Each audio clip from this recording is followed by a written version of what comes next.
रोज की तरह आज भी शाम को मर्सिडीज कार लखनऊ के सबसे महंगे रेस्तरां के पास रुकी और हेमंत कार से उतरकर सीधे रेस्तरां में गया। वहां पहुंचकर उसने चारों तरफ नजर डाली तो देखा कि कोने की टेबल पर वही स्मार्ट युवती बैठी है जो रोज शाम को उस जगह अकेले बैठती थी और फ्रूट जूस पीती थी। हेमंत से रहा नहीं गया। उसने टेबल के पास जाकर खाली कुर्सी पर बैठने की इजाजत मांगी। हाँ बैठिए, वह बोली तो हेमंत कुर्सी पर बैठ गया। इससे पहले कि दोनों के बीच कोई बातचीत होती हेमंत ने उसे ड्रिंक ऑफर कर दिया। No, strictly no, I don't take wine, युवती ने विदेशी लहजे में जवाब दिया। हेमंत को समझते देर नहीं लगी कि युवती विदेश में सेटल्ड है। वह युवती का नाम जान पाता। इससे पहले युवती ने बात आगे बढ़ाई और बोली, मैं कनाडा में सेटल्ड हूँ। वहाँ वाइन हर मौके पर ऑफर करना और पीना आम बात है, लेकिन मैं अल्कोहल से सख्त नफरत करती हूँ। आपका नाम? हेमंत ने पूछा। क्या करेंगे जानकर? मैं कुछ महीनों के लिए इंडिया आई हूँ और थोड़े दिनों बाद वापस चली जाऊंगी। शाम को यहाँ आती हूँ रिलैक्स होने के लिए। क्या इतना जानना आपके लिए काफी नहीं है? युवती ने जवाब दिया और अपनी घड़ी देख उठने लगी। प्लीज कुछ देर बैठिए, मैं आपके साथ कुछ देर और बैठना चाहता हूँ। मुझे गलत मत समझिए, आपके विचारों ने मुझे बहुत इम्प्रेस किया है। प्लीज, हेमंत ने कहा। मॉडर्न तरीके से साड़ी में लिपटी हुई उस युवती ने कुछ सोचा, फिर बैठ गई और बोली, मेरा नाम प्रिया है और मैं एनआरआई हूँ। एक टीम के साथ गेस्ट बनकर इंडिया घूमने आई हूँ। यहाँ लखनऊ में मेरे चाचा रहते हैं, इसलिए उनसे मिलने आई हूँ। मेरे पेरेंट्स वर्षों पहले कनाडा शिफ्ट कर गए थे।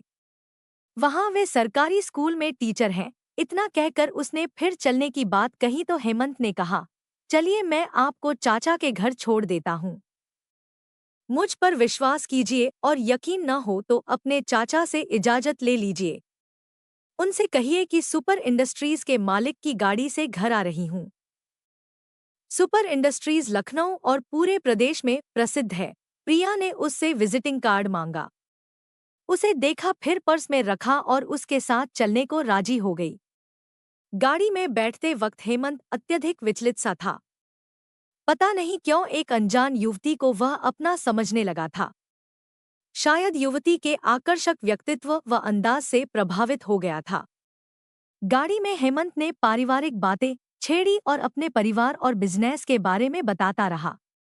गाड़ी तो चल पड़ी, लेकिन जाना कहाँ है हेमंत को मालूम नहीं था। उसने प्रिया से पूछा, कहाँ जाना है? अमीनाबाद। प्रिया का संक्षिप्त जवाब था, तुम्हारे चाचा क्या करते हैं?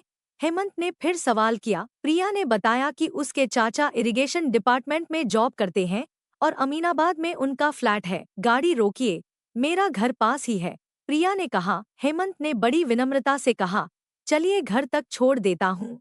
नहीं नहीं ठीक है, अब मैं खुद चली जाऊंगी, प्रिया का जवाब था। फिर मिलने की बात नहीं हो पाई। प्रिया कार से उतरकर रोड क्रॉस करके गायब हो गई। हेमंत उदास सा अपने घर की ओर चल पड़ा। गेट पर दरबान ने विस्मय से हेमंत की ओर देखा और बोला, साहब बड़ी जल्दी घर आ गए। हेमंत बिना कुछ बोले गाड़ी पोर्टिको में रखकर बंगले में पहुंचा। मम्मी अपने कमरे में थी।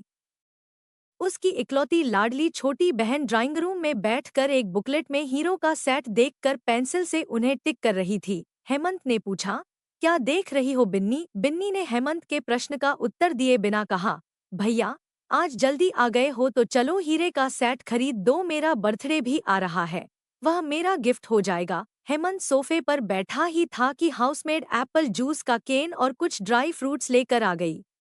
जूस पीते हुए हेमंत समाचार पत्र देखने लगा और बिन्नी से बोला, जल्दी रेडी हो जाओ, चलो तुम्हारा सेट खरीद देता हूँ। वे डायमंड सेट खरीद कर लौट रहे थे तो बिन्नी ने हिम्मत जुटाकर अपने भैया से पूछा, भैया एक सेट तो मैंने अपनी पसंद से खरीदा, लेकिन दूसरा सेट तुमने अपनी पसंद से क्यों खरीदा? हेमंत के पास तुरंत कोई जवाब नहीं था, वह बस मुस्करा कर रह गया। बिन्नी को लगा कि पेरेंट्स 2 वर्षों से जिस दिन का इंतजार कर रहे थे, संभवतया वह दिन आने वाला है। वरना दर्जनों विवाह के रिश्ते को ठुकराने के बाद भैया ने आज 18 लाख का डायमंड सेट क्यों खरीदा? जरूर आने वाली भाभी के लिए। घर जाकर जब बिन्नी ने यह रहस्य खोला तो पूरे घर में उत्सव का माहौल हो गया। हाउसमेड ने मुस्कुराते हुए रात का खाना परोसा तो कुक ने एक स्पेशल डिश भी बना डाली। खाना खाकर सभी हंसते खिलखिलाते अपने अपने कमरों में चले गए। सुबह हुई तो हेमंत के डैडी ने कोई गाना गुनगुनाते हुए चाय की चुस्की ली, तो बिन्नी और उसकी मम्मी ने दिन भर शादी की तैयारी पर बातचीत की। गेस्ट की लिस्ट भी जुबानी तैयार की। फिर वही शाम, लखनऊ का वही रेस्तरां। लेकिन घंटों इंतजार के बाद भी प्रिया नहीं आई, तो हेमंत उदास सा देर रात में अपने घर लौटा। अगली शाम कुछ देर के इंतजार के बाद प्रिया ने रेस्तरां में प्रवेश किया, तो हेमंत लगभग दौड़ता हुआ उसके पास गया और पूछा, कल क्यों नहीं आई? क्या मेरे नहीं आने से आपको कोई प्रॉब्लम हुई? प्रिया ने उल्टा सवाल किया। हेमंत ने अपने दिल की बात कह डाली, मुझे तुम्हारे जैसी लड़की की तलाश थी, जो मेरे लाइफस्टाइल से मैच करे और मेरी माँ और बहन को पूरा प्यार दे सके। यह सिर्फ भारतीय मानसिकता वाली लड़की ही कर सकती है। सच कहूँ, यदि तुम्हारी शादी नहीं हुई है तो समझो मैं तुम्हें अपनी बीवी मान बैठा हूँ। प्रिया ने प्रश्न किया, बिना पूरी तहकीकात किए इतना बड़ा फैसला कैसे ले सकते हैं? आप मेरे नाम के सिवा और कुछ भी जानते हैं? आपके बारे में भी मुझे पूरी जानकारी हासिल नहीं है। मुझे अपने पेरेंट्स की भी सलाह लेनी है।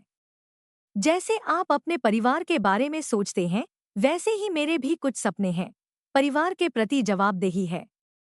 और इसकी क्या गारंटी है कि शादी के बाद सब ठीक ठाक होगा? हेमंत ने प्रस्ताव रखा, चलो मेरे घर, वहीं पर फैसला होगा। प्रिया घर जाने को राजी नहीं हुई। उसका कहना था कि वह अपने चाचा के साथ उसके घर जा सकती है।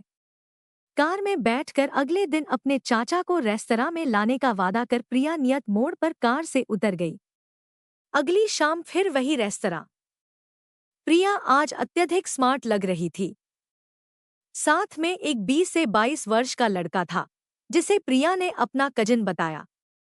चाचा के बारे में सफाई दी कि चाचा अचानक एक ऑफिस के काम से चेन्नई चले गए हैं, सप्ताह भर बाद लौटेंगे। हेमंत चुप रहा, लेकिन प्रिया उसके दिलोदिमाग में इस कदर छा गई थी कि वह एक कदम भी पीछे नहीं हटने को तैयार नहीं था। घर में पूरी तैयारी भी हो चुकी थी, ऐसे में उसने मौके को हाथ से जाने देने को मुनासिब नहीं समझा। प्रिया और उसके कजिन को लेकर हेमंत अपने घर पहुंच गया। बिन्नी और उसकी मां ने घर के दरवाजे पर आकर दोनों का स्वागत किया। बिन्नी प्रिया का हाथ पकड़कर अंदर ले गई। सीधी साधी किंतु स्मार्ट युवती को देखकर सभी खुश थे, पर हेमंत के डैडी इतनी जल्दी फैसला लेने को तैयार नहीं थे। लेकिन हेमंत, बिन्नी और पत्नी के आगे उनकी एक न चली। हेमंत की मां बहू पाने की लालसा में अत्यंत उत्साहित थी। हेमंत द्वारा खरीदा हुआ 18 लाख का हीरे का सेट प्रिया को मुंह दिखाई में दे दिया गया। मंगनी की चर्चा होने पर प्रिया ने कहा कि मंगनी 1 महीने बाद की जाए, क्योंकि मेरे पेरेंट्स अभी इंडिया नहीं आ सकते। वैसे माँ से मेरी बात हुई है। माँ ने मुझसे कह दिया है कि मेरी पसंद उन सब की पसंद होगी। हेमंत को एक बिजनेस ट्रिप में विदेश जाना था। उसने इच्छा जताई कि मंगनी की रस्म जल्दी संपन्न कर दी जाए।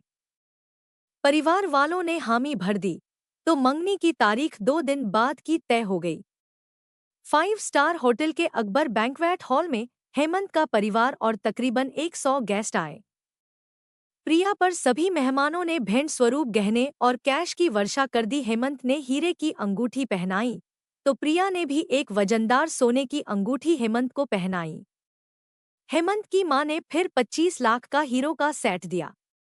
डिनर के बाद सभी गेस्ट बधाई देते हुए एक एक करके विदा हो गए, तो दस्तूर के अनुसार बिन्नी और उसकी मां ने गहनों और कैश का आकलन किया। लगभग 5 लाख कैश और 85 लाख मूल्य के गहने भेंट स्वरूप प्राप्त हुए थे। बिन्नी मुबारकबाद देते हुए प्रिया से गले मिली और एक पैकेट में पैक करके गिफ्ट उसके हाथों में थमा दिया। हमेशा की तरह हेमंत ने अपने ड्राइवर को प्रिया मैडम को घर तक छोड़ने की हिदायत दी और गार्ड को भी साथ जाने का हुक्म दिया।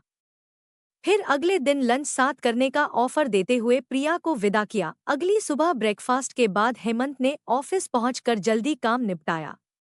ऑफिस स्टाफ ने बधाइयां दी, और मिठाई की मांग की तो हेमंत पार्टी का वादा कर प्रिया के घर की ओर चल पड़ा। 20-25 मिनट बाद अमीनाबाद पहुंचकर ड्राइवर ने वहां गाड़ी रोक दी जहां हर बार प्रिया उतरती थी और हेमंत से सवाल किया, अब किधर जाना है साहब? प्रिया मैडम के घर चलो। हेमंत ने ड्राइवर की ओर देखकर कहा, साहब मैडम रोज यहीं उतर जाती थी, कहती थी कि लेन के अंदर कार घुमाने में प्रॉब्लम होगी। ड्राइवर ने जवाब दिया, अरे बुद्धू, तुम रोज मैडम को यहीं सड़क पर उतार देते थे। मंगनी की रात गार्ड को भी भेजा था, वह जरूर साथ गया होगा, उसे फोन लगाओ। हेमंत गर्जा गार्ड बंगले की ड्यूटी पर था। उसने जवाब दिया, मैंने बहुत जिद की पर मैडम बोलती रहीं कि वे खुद चली जाएंगी। उनके हुक्म और जिद के आगे हमारी कुछ नहीं चली। हेमंत जोर से चिल्लाया, बेवकूफ, मैंने तुम्हें मैडम की सिक्योरिटी के लिए भेजा था और तुमने उन्हें आधे रास्ते पर छोड़कर अकेले जाने दिया।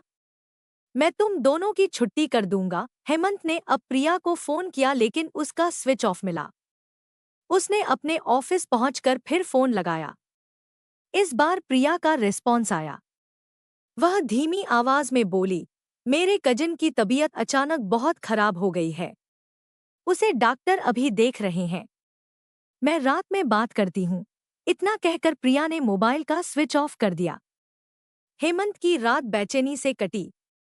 अगली सुबह मॉर्निंग जॉगिंग छोड़कर हेमंत अमीनाबाद की ओर चल पड़ा। मंगनी के 36 घंटे बीत चुके थे।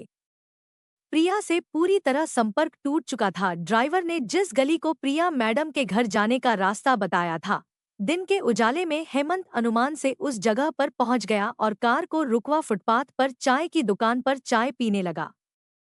हेमंत को हर हाल में आज प्रिया से मिलना था, अतः उसने चाय वाले से हुलिया बताते हुए पूछताछ की। बाई चांस चाय वाले ने प्रिया को 2 बार कार से उतरते देखा था, लेकिन उसने भी निराशाजनक जवाब दिया।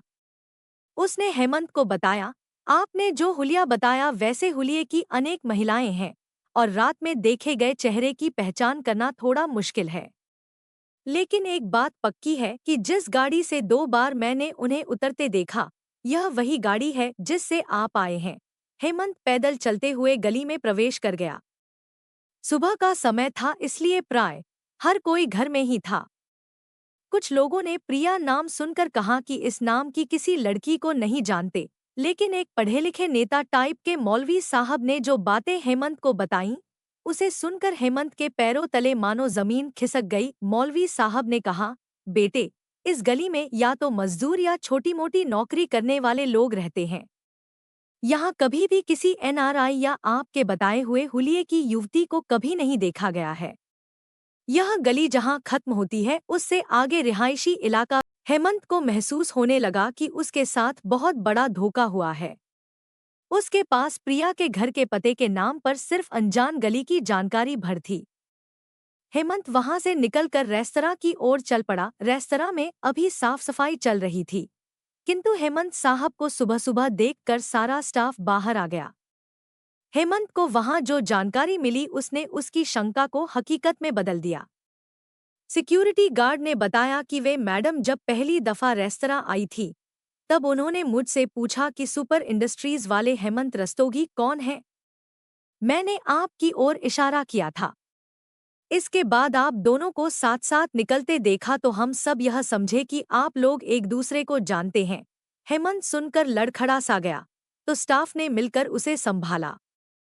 हेमंत को प्रिया का तरीका समझ में आ गया था। पूरी योजना बनाकर और एक अच्छे होमवर्क के साथ हेमंत को टारगेट बनाकर उसके साथ फ्रॉड किया गया था। हेमंत संभलकर कार में बैठा और घर जाकर सभी को यह कहानी सुनाई। अपने घबराए हुए बेटे को आराम की सलाह देकर हेमंत के पापा सिटी एसपी के ऑफिस पहुंच गए। एसपी ने ध्यान से सारी बातें सुनी, एंगेजमेंट की तस्वीर रख ली और दूसरे दिन आने के लिए कहा। एसपी के कहने पर प्रिया के खिलाफ एफआईआर भी दर्ज कराई गई। अगले दिन हेमंत और उसके डैडी सिटी एसपी के ऑफिस पहुंचे तो उन्होंने बताया कि दिल्ली क्राइम ब्रांच से खबर मिली है कि इस सूरत की एक लड़की हिस्ट्री शीटर है। फोटो की पहचान पर दिल्ली अंतर्राष्ट्रीय हवाई अड्डे से पता चला है कि बताई गई मंगनी की तारीख के दूसरे दिन वह युवती कनाडा के लिए रवाना हो गई है। यह भी पता चला कि यह युवती बीच बीच में इंडिया आती है और अपना नाम बदलकर विभिन्न शहरों में ऐसा फ्रॉड करके सफाई से विदेश भाग जाती है। एक बार तो जयपुर में शादी रचा डाली और सारा सामान लेकर चंपत हो गई, लेकिन अब वह बच नहीं पाएगी, क्योंकि मैंने रेड अलर्ट की सिफारिश कर दी है। अगली बार इंडिया आते ही पकड़ी जाएगी। हेमंत को अब यह बात समझ में आ गई कि उस युवती ने कजिन की बीमारी के नाम पर संपर्क तोड़ा और आसानी से भाग निकली। हेमंत के डैडी ने एसपी साहब से पूछा कि आगे क्या होगा, तो उन्होंने कहा कि अगर लड़की पकड़ी गई तो पहचान के लिए पुलिस थाने आना होगा और केस चलने पर कोर्ट में भी आना होगा। कई तारीखों पर गवाह के रूप में आना आवश्यक होगा। इन सब से पहले तफ्तीश के समय पुलिस के सामने बयान देना होगा और अपने गवाहों के बयान भी दर्ज कराने पड़ेंगे। हेमंत के डैडी ने टिप्पणी की, यानी अपने बिजनेस से टाइम निकालकर कोर्ट कचहरी और पुलिस के चक्कर लगाने होंगे। एसपी साहब ने मुस्कराकर कहा, ये तो कानून से जुड़ी बातें हैं, इनका पालन तो करना ही होगा। अब हेमंत ने मुंह खोला और बोला, लाखों का फ्रॉड और कोर्ट कचहरी की दौड़ भी, नुकसान तो बस हमारा ही है। एसपी ने दोबारा पुलिस के संपर्क में बने रहने की बात कही और हेमंत के डैडी से हाथ मिला कुर्सी से खड़े हो गए। हेमंत के हिस्से में अब पछतावे और अफसोस के सिवा कुछ भी नहीं बचा था।